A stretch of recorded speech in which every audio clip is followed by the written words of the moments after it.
사도신경으로 우리의 신앙을 고백하며 새벽 예배를 하나님께 올려드리겠습니다. 전능하사 천지를 만드신 하나님 아버지를 내가 믿사오며 그 외아들 우리 주 예수 그리스도를 믿사오니 이는 성령으로 잉태하사 동정녀 마리아에게 나시고 본디오 빌라도에게 고난을 받으사 십자가에 못 박혀 죽으시고 장사한 지 사흘 만에 죽은 자 가운데서 다시 살아나시며 하늘을 오르사 전능하신 하나님 우편에 앉아 계시다가 저리로서 산자와 죽은 자를 심판하러 오시리라. 성령을 믿사오며 거룩한 공회와 성도가 서로 교통하는 것과 죄를 사여 주시는 것과 몸이 다시 사는 것과 영원히 사는 것을 믿사옵나이다. 아멘.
이 시간 우리에게 주시는 하나님의 말씀은 사무엘하 3장 21절에서 26절까지의 말씀입니다. 제가 읽겠습니다. 아브넬이 다윗에게 말하되 내가 일어나 가서 온 이스라엘 무리를 내 주 왕의 앞에 모아 더불어 언약을 맺게 하고 마음에 원하시는 대로 모든 것을 다스리시게 하리이다 하니 이에 다윗이 아브넬을 보내매 그가 평안히 가니라. 다윗의 신복들과 요압이 적군을 치고 크게 노력한 물건을 가지고 돌아오니 아브넬은 이미 보냄을 받아 평안히 갔고 다윗과 함께 헤브론에 있지 아니한 때라. 요압 및 요압과 함께한 모든 군사가 돌아오매 어떤 사람이 요압에게 말하여 이르되 넬의 아들 아브넬이 왕에게 왔더니 왕이 보내매 그가 평안히 갔나이다 하니 요압이 왕에게 나아가 이르되 어찌하심이니까 아브넬이 왕에게 나왔거늘 어찌하여 그를 보내 잘 가게 하셨나이까 왕도 아시려니와 넬의 아들 아브넬이 온 것은 왕을 속임이라. 그가 왕이 출입하는 것을 알고 왕이 하시는 모든 것을 알게 하려 함이니이다 하고 이에 요압이 다윗에게서 나와 전령을 보내 아브넬을 쫓아가게 하였더니 시라 우물가에서 그를 데리고 돌아왔으나 다윗은 알지 못하였더라. 아브넬이 헤브론으로 돌아오매 요압이 더불어 조용히 말하려는 듯이 그를 데리고 성문 안으로 들어가 거기서 배를 찔러 죽이니 이는 자기 동생 아사엘의 피로 말미암음이었더라. 아멘. 우리 함께 기도하겠습니다. 하나님 감사합니다. 오늘 하루를 예배드림으로 열어가게 하시니 감사를 드립니다. 새벽 예배를 사모하는 모든 성도들에게 말씀의 능력이 늘 살아 숨쉬게 하여 주시옵소서. 사무엘의 말씀을 통해서 하나님의 마음에 합했던 다윗을 배우게 됩니다. 그리고 다윗을 배우기 이전에 우리가 배우지 말아야 될 사람들, 주변의 사람들을 통해서 하나님답지 못한 구석들을 다시 한번 생각하고 그리고 그것들을 내 속에서 몰아내는 역사가 오늘 말씀을 통해 일어나게 하여 주시옵소서. 주님의 말씀을 듣습니다. 온전한 하나님의 말씀만이 전해질 수 있도록 주님 역사하여 주옵소서. 예수님의 이름으로 기도드립니다. 아멘. 할렐루야. 여러분 반갑습니다. 오늘은 그들의 이야기라는 제목으로 하나님의 말씀을 나누도록 하겠습니다. 요즘 우리는 사무엘서를 통해서 다윗의 이야기를 배우고 있습니다. 그런데 다윗의 이야기를 밟아가다 보면 주변에 많은 사람들의 이야기가 나오게 됩니다. 저들은 다윗의 사는 방식과는 다른 방식으로 살았던 사람들입니다. 그래서 다윗과 많이 비교가 되는데 여러분 어떻게 보면 다윗이 살아갔던 방식이 아니라 다윗과 다른 방식으로 살았던 삶의 모습을 통해서 우리의 모습을 한번 보게 되지 않을까라는 생각을 하게 됩니다. 다윗하고 다른 방식으로 살아갔던 사람들 그리고 하나님답지 못하게 살아갔던 사람들의 삶을 통해서 우리가 몰아내야 될 것, 우리 마음속에서 몰아내야 될 것이 무엇인지 배우게 되는 시간을 가졌으면 좋겠습니다. 오늘 그 다윗 주변에 있었던 몇몇 사람들의 이야기를 살펴보면서 우리 속에 있던 저들의 마음을 다시 한번 찾아내고 그리고 그것을 멀리하고 그것을 통해서 다윗의 삶의 방식을 배워가는 틀을 잡아보는 시간을 한번 가져보도록 하겠습니다. 다윗 주변에 있었던 사람들 중에서 가장 많이 생각나는 사람이 누구세요? 그렇죠. 사울입니다. 사울은 어떤 사람이었는가? 여러분, 그를 쉽게 평가한다면 지도자감은 못 되었다라고 볼 수 있습니다. 지도자의 가장 중요한 요소 중 하나는 여러분 지혜와 용기입니다. 그는 용기가 부족했습니다. 골리앗 장군이 쳐들어왔을 때 두려워서 숨고 그러니 나라를 이끌어갈 만한 제목이 되지는 못했습니다. 그런데 더 큰 문제가 있었습니다. 그것이 뭔가 하면 자기의 용기 없음과 그리고 지도자의 자격 없음을 인정하지 않았다는 거예요. 오히려 용기 있게 싸운 다윗을 시기하고 그를 모함해서 그를 죽이려고 했던 그 옹졸함이 보였습니다. 그 용기 없고 그리고 욕심이 많아서 다윗을 죽이려고 하는 그런 마음, 그리고 시기가 컸던 그 마음 때문에 하나님이 주시는 지혜도 없어져 버렸습니다. 그렇다면 우리의 마음 속에서 이 사울의 마음은 없는가를 한번 계속 들여다볼 필요가 있습니다. 우리 주변에도 많지만 내 안에 사울의 마음은 없는가? 다윗을 닮아가기 위해서라도 사울이 그런 용기 없음, 그리고 하나님의 영을 사모하지 않는 그 마음을 우리 마음속에 도려내고 없애는 여러분이 되시기를 바랍니다. 두 번째 사람은 오늘 성경에서 읽었던 사람입니다. 아브넬에 대한 이야기입니다. 아브넬은 사울 왕 군대 장관이었던 넬의 아들입니다. 다윗이 왕이 되었을 때 아브넬은 사울의 아들인 이스보셋을 데리고 나가서 이스보셋을 왕으로 삼았습니다. 다윗에게 자기가 갔을 때 기회가 없을 거라고 생각하고 이스보셋을 왕으로 추대합니다. 이스보셋이 승리하면 자기에게 기회가 있다고 생각했는데 자기의 기회와 유익을 위해서 나라를 두 갈래로 쪼개버립니다. 전쟁을 일으키고 불화를 일으킵니다. 수많은 사람이 죽어나갑니다. 근데 자신의 유익과 자신의 권익을 위해서는 그것이 개의치 않는 사람이었습니다. 아브넬은 지극히 이기적인 사람입니다. 그래서 나라의 전쟁이 일어나거나 말거나 두 쪽이 되거나 분열이 되거나 그거와 상관하지 아니하고 그것을 통해서 자신에게 유익을 찾으려고 했던 전형적인 세상 사람, 다른 이웃이 그리고 누군가가 피해를 보거나 어려워하는 것이 보이지 않고 자기의 유익만 보이는 그런 사람.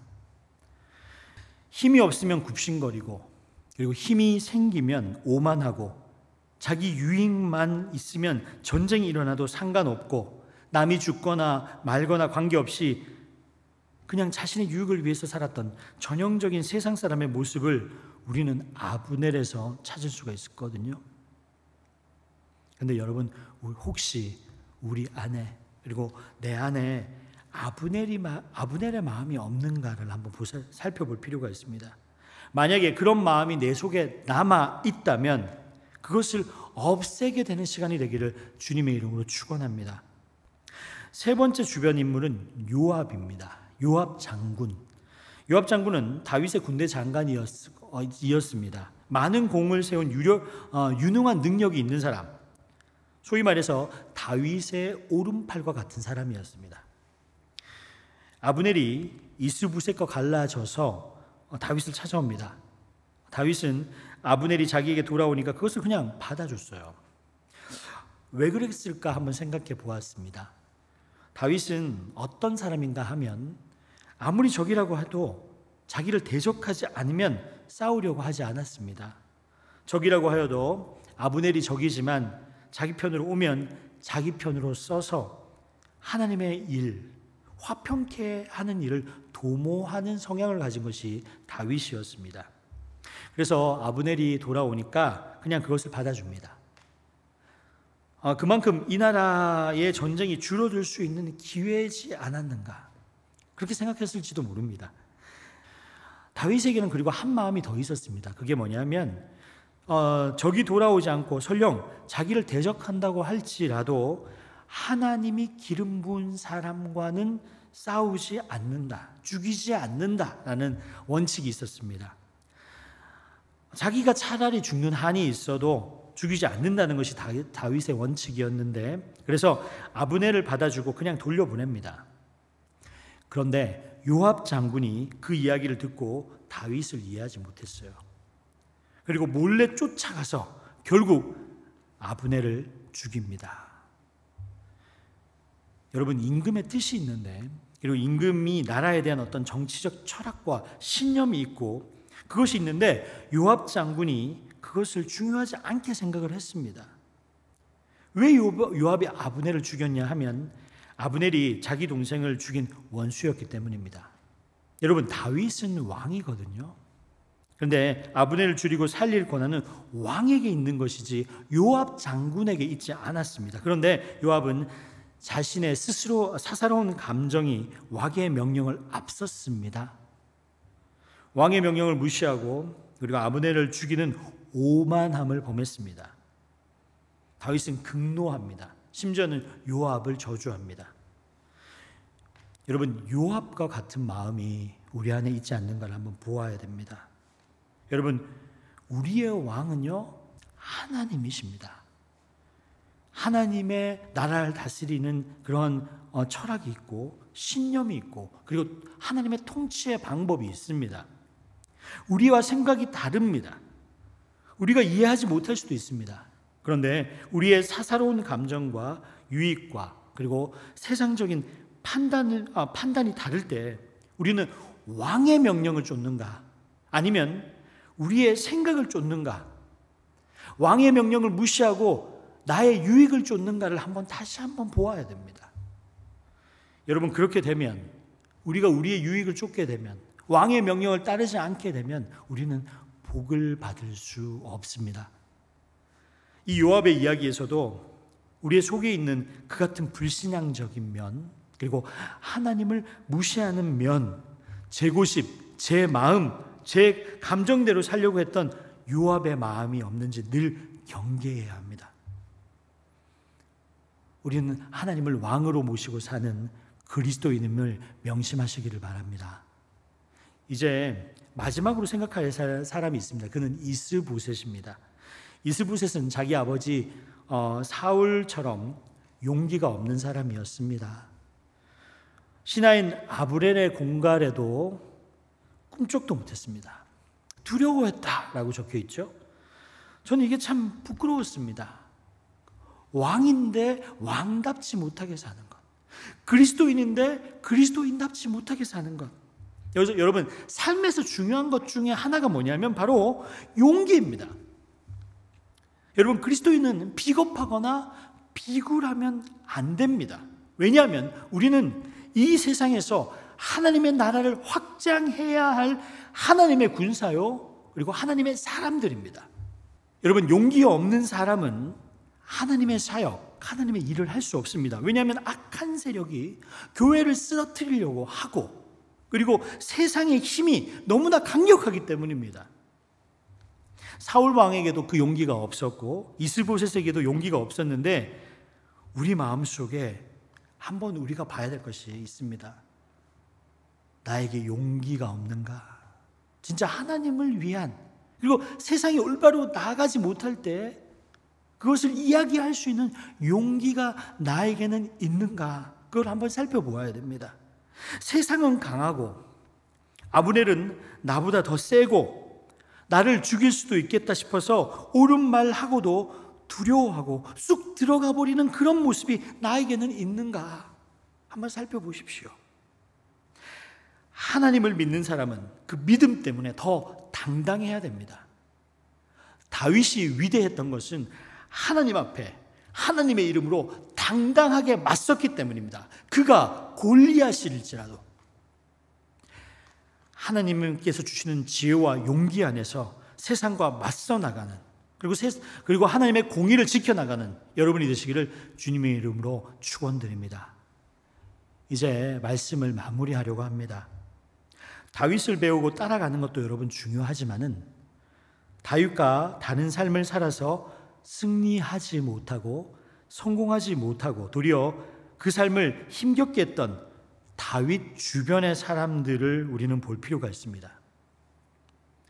나와 비슷한 그 삶을 들여다보면서 내 속에서 몰아내야 되는 그리고 내 삶에서 없애야 되는 것이 무엇인가 하나하나 점검해 나가는 여러분이 되시길 바랍니다.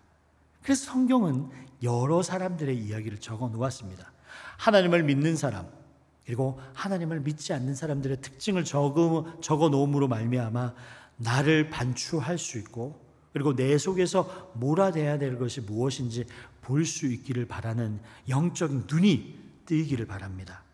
오늘 말씀을 통해서 우리 속에 사울의 마음, 아브넬의 마음, 요압의 마음, 이스보셋의 마음을 물리칠 수 있게 해달라고 여러분 기도하시고, 하나님 앞에 기도해서 우리가 점점 더 하나님 마음에 합한 사람이 되게 해달라고 기도하는 여러분이 되시기를 주님의 이름으로 축원드립니다. 주님께서 가르쳐준 기도로 오늘 예배를 마치도록 하겠습니다.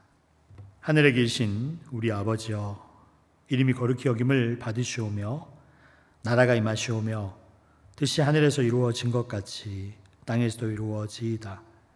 오늘 우리에게 유용할 양식을 주시옵고 우리가 우리에게 죄진 자를 사하여 준 것 같이 우리 죄를 사하여 주시옵고 우리를 시험에 들게 하지 마시옵고 다만 악에서 구하시옵소서.